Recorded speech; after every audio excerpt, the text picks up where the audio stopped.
Dear students, good morning. Welcome to our online class. আজকে ষষ্ঠ শ্রেণীতে আমি মোসাম্মদ কামরুন্নাহার মিস তোমাদের সাথে আছি। গত ক্লাসে আমরা লেসন 2 থেকে ডায়ালগ প্র্যাকটিস করেছিলাম। আশা করি তোমরা বাসায় প্র্যাকটিস করেছো।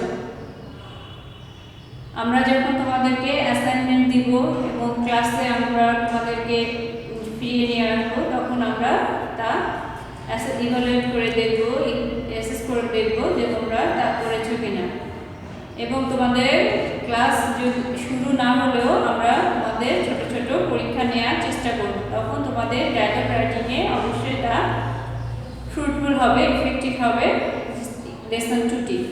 আজকে আমরা লেসন 3 স্টার্ট করব। The name of our lesson is At the Railway Station. Title থেকে আমরা বুঝতেই পারছি যে এখানে রেলওয়ে স্টেশন রিলেটেড কোনো গল্প বলা হবে। তোমরা কি কখনো রেলওয়ে স্টেশনে গিয়েছো?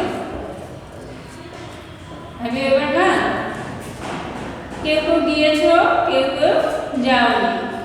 যারা বরিশালে বাড়ি, পটুয়াখালী বাড়ি, ভোলা বাড়ি, তাদের রেলওয়ে স্টেশনে তারা অধিকাংশই রেলওয়ে স্টেশন দেখেনি, কারণ তারা ট্রেনের মাধ্যমে কখনো দাদু বাড়িতে যায় না। যারা অন্যান্য ডিস্ট্রিক্টে তারা হয়তো কম বেশি সবাই রেলওয়ে স্টেশনে দেখেছো। আর যারা যায়নি তোমরাও ছুটির দিনে একদিন রেলওয়ে স্টেশন ঘুরতে যাবে, বেড়াতে যাবে, গার্জিয়ানকে বলবে যে রেলওয়ে স্টেশন কেমন, সেখানে সিনারিও কেমন, পরিবেশ কেমন, সেটা দেখার জন্য, একটা বাস্তব অভিজ্ঞতা নেওয়ার জন্য তোমরা সেখানে যাবে। এটাও একটা শিক্ষা সফরের অংশ মনে করবে, ঠিক আছে?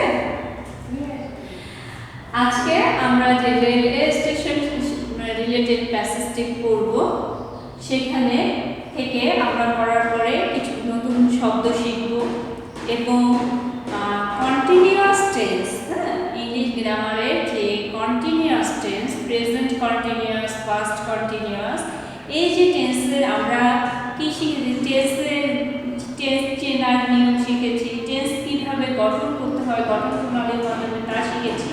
আসলে তা প্রয়োগ করাটা আমরা শিখিনি। আমরা এই প্যাসেজটি যখন পড়ব তখন আমরা সেই সেন্টেন্সগুলো, টেন্সের কন্টিনিউয়াস টেন্সের সেন্টেন্সগুলো এখানে ইমপ্লিমেন্টেশন দেখব এবং আমরা নিজেরা তৈরি করা শিখব। Let's start. My friend Sajjad and I were sitting at the railway station. যে গল্পটি বলছে সে কে? ন্যারেটর। ন্যারেট অর্থ বর্ণনা করা, আর যে ন্যারেট করে তাকে বলা হয় ন্যারেটর। যে গল্পটি ন্যারেট করছে সে বলছে আমি কি, আমার বন্ধু সাজ্জাদ এবং আমি কোথায় বসেছিলাম? একটি রেলওয়ে স্টেশনে বসেছিলাম। দেখো এখানে কি বলছে? War sitting. আমি তোমাদেরকে আগেই বলেছি এখানে আমরা কন্টিনিউয়াস টেন্স শিখব।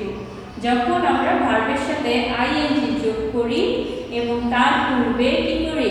একটি সাহায্যকারী ভার্ব লিখি, তখন সেটা কন্টিনিউয়াস হয়। অর্থাৎ সাবজেক্ট প্লাস সাহায্যকারী ভার্ব প্লাস মূল ভার্বের সাথে আইএনজি প্লাস অবজেক্ট এক্সটেনশন, এরকম করে আমরা প্রেজেন্ট কন্টিনিউয়াস টেন্স এবং পাস্ট কন্টিনিউয়াস টেন্স তৈরি করি। প্রেজেন্ট কন্টিনিউয়াস টেন্স ক্ষেত্রে আমরা কি করি? সাহায্যকারী ভার্বের জায়গায় অ্যামিজার লিখি, আর পাস্ট কন্টিনিউয়াসের সাহায্যকারী ভার্বের জায়গায় ওয়াজ ওয়ার লিখি। এইটুকু কথা। দেখো তাহলে এখানে ওয়াজ ওয়ার লিখেছে, এখানে সাবজেক্টকে my friend Sajjad and I, এটা হলো সাবজেক্ট। তারপরে লেখা আছে সাহায্যকারী ভার্ব ওয়ার, তার মানে বোঝা যাচ্ছে এটা পাস্ট কন্টিনিউয়াসে প্যাসেজটি বর্ণনা করা আছে। এই জিনিসগুলো আমাদেরকে ম্যাডাম কেন ইংলিশ ফার্স্ট পেপারের মধ্যে আবার কেন ইংলিশ সেকেন্ড পেপার আলোচনা করছে, এটা তোমাদের মনে হচ্ছে। এই জন্যই এটা আমাদেরকে বুঝতে হবে এবং বুঝতে হবে, কারণ যখন আমরা এই প্যাসেজ রিলেটেড আমাদের কোশ্চেন আনসার থাকবে, আমাদের মাল্টিপল চয়েস থাকবে, তখন কিন্তু আমাদের এই গ্রামাটিক্যাল কারেকশনগুলো আমাদের প্রয়োজন হবে, এই রুলসগুলো আমাদের প্রয়োজন হবে। দেখা যাচ্ছে প্যাসেজটি পাস্ট কন্টিনিউয়াসে আছে, তুমি আনসার লেখার সময় প্রেজেন্ট কন্টিনিউয়াসে লিখে দিলে তখন কিন্তু হবে না, ঠিক আছে? তখন আনসারটি ভুল হবে। এই জন্য তারপরে যখন তোমরা সামারি লিখবে তখনও দেখা যাচ্ছে যে প্যাসেজটি আছে হলো প্রেজেন্ট টেন্সে, তোমরা লিখেছো পাস্ট টেন্সে, অথবা সামারিটি প্যাসেজটি আছে পাস্ট টেন্সে, তোমরা সামারিটি লিখেছো প্রেজেন্ট টেন্সে। এই জন্য ফার্স্ট পেপারেও আমাদের গ্রামারের বিষয়গুলো খেয়াল রাখতে হবে। I came to see him off. আমি সেখানে স্টেশনে কেন গিয়েছিলাম? সেখানে আমি সাজ্জাদকে বিদায় জানাতে গিয়েছিলাম, তার বন্ধুকে সে বিদায় জানাতে গিয়েছিল। See off, see মানে দেখা, কিন্তু see এর সাথে যখন অফ শব্দটা যোগ হবে তখন see off, তখন এটাকে এর অর্থ হলো বিদায় জানানো, অর্থাৎ say goodbye. Sajjad was going to Dhaka to his elder sister's house. Sajjad কোথায় যাচ্ছে? ঢাকায় যাচ্ছে। কার বাসায় যাচ্ছে? তার বড় বোনের বাসায় যাচ্ছে। আমাদের এইভাবে তথ্যগুলো ভালো করে বুঝে বুঝে এই ইনফরমেশনগুলো জানতে হবে, কারণ যখন মাল্টিপল চয়েস এবং কোশ্চেন আনসার থাকবে তখন তোমাদের তাহলে উত্তর দিতে সহজ হবে, যদি তোমরা প্যাসেজটি পড়ার সময় অর্থগুলো ইনফরমেশনগুলো ভালো করে মাথায় ঢুকিয়ে দিতে পারো। It was very crowded in the station. সেই স্টেশনটি ছিল অনেক ভিড়। ক্রাউডেড, ক্রাউড অর্থ জনগণ, মানুষ, হ্যাঁ, এটা প্লুরাল ফর্ম। সেই যেখানে অনেক মানুষ থাকে, জনবহুল সেই জায়গাটা ছিল, সেটাকে বলা হয় ক্রাউডেড, অর্থাৎ স্টেশনটা ছিল crowded. There was a long line of people at the ticket counter. Ticket counter, not ticket. Ticket. Huh? There was a long line of people at the ticket counter. টিকিটে যেখান থেকে টিকিট নেওয়া হয়, যেখানে একটি তোমার সিট, তোমার কোনো ট্রেনের অনেকগুলো কম্পার্টমেন্ট থাকে, তুমি কোন কম্পার্টমেন্টে উঠবে, কোন সিটে তোমার সিট নাম্বার কত হবে, সেগুলো তোমার টিকিটে থাকবে। সেই টিকিটে টিকিট কালেক্ট করার জন্য একটি আছে, টিকিট কাউন্টার আছে। সেই কাউন্টারে কী করতে হবে? তোমাদেরকে লাইন ধরে দাঁড়াতে হবে, সেখান থেকে কালেক্ট করতে হবে, টাকা দিয়ে কালেক্ট করতে হবে। তাই বলছে যে সেখানে কি ছিল, এক টিকিট কাউন্টারে তাদের লম্বা লাইন দেখতে পাচ্ছিল। A woman was standing in the queue. একটি মহিলা সেই লাইনের মধ্যে দাঁড়িয়েছিল। কিউ অর্থ লাইন, সারিবদ্ধ হয়ে তোমরা যেমন অ্যাসেম্বলিতে দাঁড়াও, এটা একটা কিউ। তাহলে সেখানে একজন মহিলা দাঁড়িয়েছিল। She was holding her child's hand tightly. সে তার মহিলাটি কি করছিল? তার বাচ্চাদের হাতটাকে শক্ত করে ধরেছিল। কেন শক্ত করে ধরেছিল? টাইটলি এত শক্ত করে কেন ধরেছিল? অনেক মানুষ যদি বাচ্চা হারিয়ে যায়, এর জন্য শক্ত করে ধরেছিল। A group of young people was talking loudly. একদল ছেলে কি করছিল? কথা বলছিল। কেমন করে কথা বলছিল? স্লোলি না, লাউডলি। ইয়াং ছেলেমেয়েরা কি করে? ছেলেমেয়েরা জোরে কথা বলে, তোমরা যেমন আস্তে কথা বলতে পারো না সেরকম। And drinking tea in front of a tea stall. এবং একটি চায়ের দোকানের সামনে, আর টি স্টল অর্থাৎ চায়ের দোকান, এবং চায়ের দোকানের সামনে চা খাচ্ছিল, চা পান করতেছিল। চা তো আবার খায় না, না, চা পান করে। তার ইন ফ্রন্ট অফ হলো ডিফারেন্ট, ইন ফ্রন্ট অফ অর্থ হলো সামনে, ahead. Okay. An old couple was trying to find a quiet place to sit down and rest. সেখানে শুধু ইয়াং পিপলেরাই ছিল না, সেখানে ওল্ড কাপলও ছিল।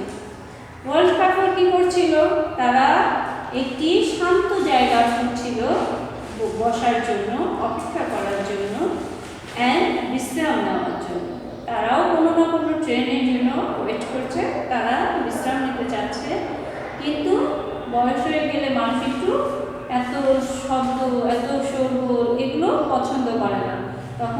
একটু শান্ত জায়গা পছন্দ করে, এই জন্য তার নীরবতা পছন্দ করে। এই জন্য কি করলো, তারা সেই একটি শান্ত জায়গা খুঁজছিল এবং বিশ্রাম নেওয়ার জন্য। The waiting room was crowded.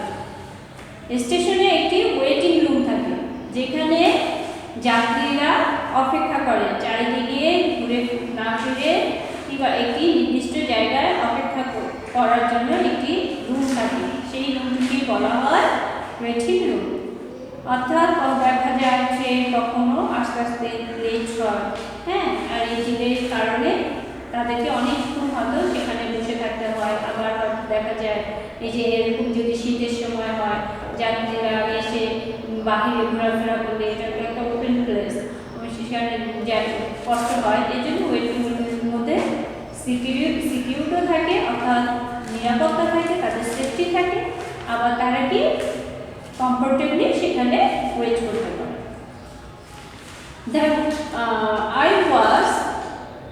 I saw one man, আমি একটা মানুষকে দেখলাম, who was trying to carry 3 heavy suitcases।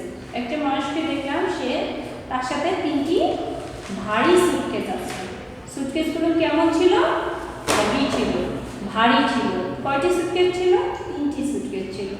সে সেগুলোকে ক্যারি করার, অর্থাৎ বহন করার চেষ্টা করছিল। A young lady was sitting on a bench with her luggage at the corner। এগুলো সে কি করছে? ওয়েটিং রুমের বর্ণনা দিচ্ছে। ওয়েটিং রুমটা ক্রাউডেড ছিল, সেখানে একজন লোক 3টা ভারী সুটকেস তোলার চেষ্টা করছিল। আবার একজন ইয়াং লেডি ছিল, সে একটা বেঞ্চের মধ্যে তার লাগেজগুলোকে নিয়ে সে এক কোণায় বসেছিল। এক কোণায় বসেছিল। She was reading a magazine। সে কি করছিল? সে একটি ম্যাগাজিন পড়ছিল। My friend and I stood near a newspaper stall talking and watching the crowd around।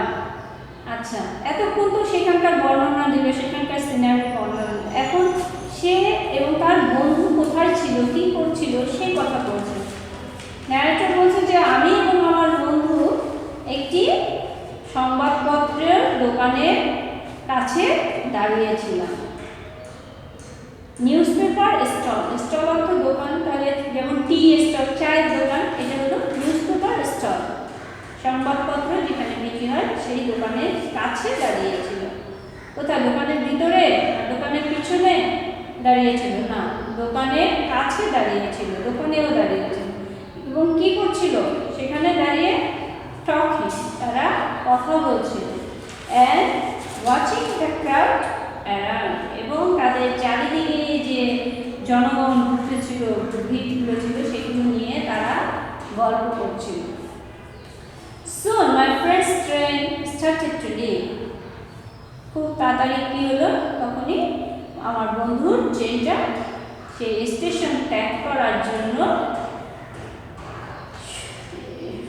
করতে শুরু করলো।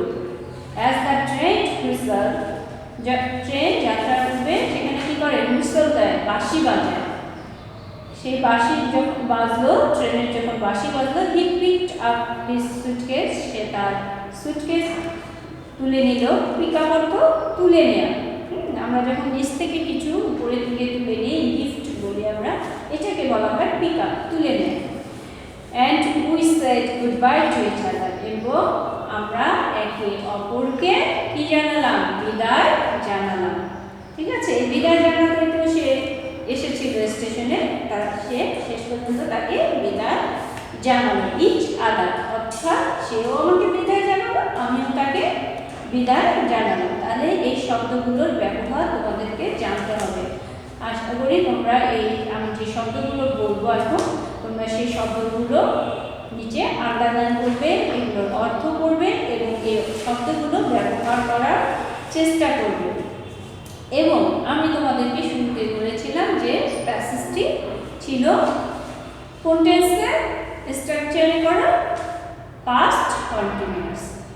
এবং তোমরা যে পাস্ট কন্টিনিউয়াস যে সেন্টেন্সগুলো আছে সেগুলো খাতায় নোট করবে। যে পাস্ট কন্টিনিউয়াস এখান থেকে খুঁজে সেন্টেন্স কোনগুলো সেগুলো খুঁজে বের করবে এবং সেগুলোর অর্থ লিখবে। এখানে তোমাদের দেখো আমি কিছু ওয়ার্ড মিনিং এখন তোমাদেরকে প্র্যাকটিস করাবো।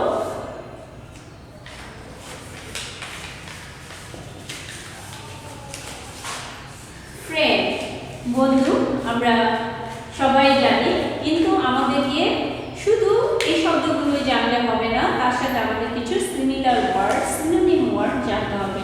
কারণ তোমাদের পরীক্ষায় দেখা যাবে যে মাল্টিপল চয়েসে সিনোনিম ওয়ার্ডও থাকতে পারে। আবার কোশ্চেন আনসার লেখার সময় তোমরা সিনোনিম ওয়ার্ড ব্যবহার করে যদি আনসারগুলো লিখো তাহলে তা দেখতে বেশি ভালো লাগে। দেখো ফ্রেন্ড অর্থাৎ বন্ধু, এটা আমরা সবাই জানি, কিন্তু এর আরো তো শব্দ আছে, সিমিলার ওয়ার্ড আছে। অ্যান্ড ইনমেট তোমরা বলতে পারো, ইনমেট। হ্যাঁ,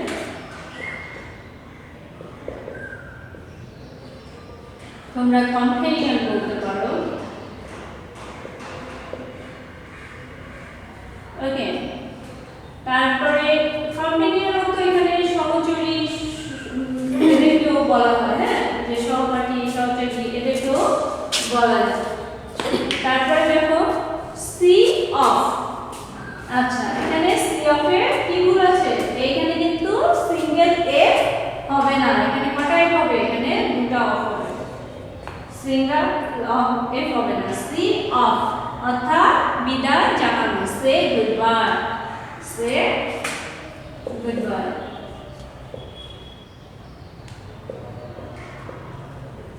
ক্রাউডেড জনবহুল, হ্যাঁ, মেনি পিপল এখানে। কিউ লাইন সারি। ইন ফ্রন্ট অফ সামনে অর্থাৎ অ্যাহেড। কাপল দম্পতি অর্থাৎ হাজব্যান্ড অ্যান্ড ওয়াইফ। লিভ কাপল অর্থ আমরা জোড়া শব্দেও মাঝে মাঝে কাপল শব্দটি ব্যবহার করে থাকি। লিভ ছেড়ে দেওয়া। গো অ্যাওয়ে ফ্রম অর্থাৎ কোনো স্থান ছেড়ে দেওয়া, কোনো স্থান থেকে চলে যাওয়া। Go away from.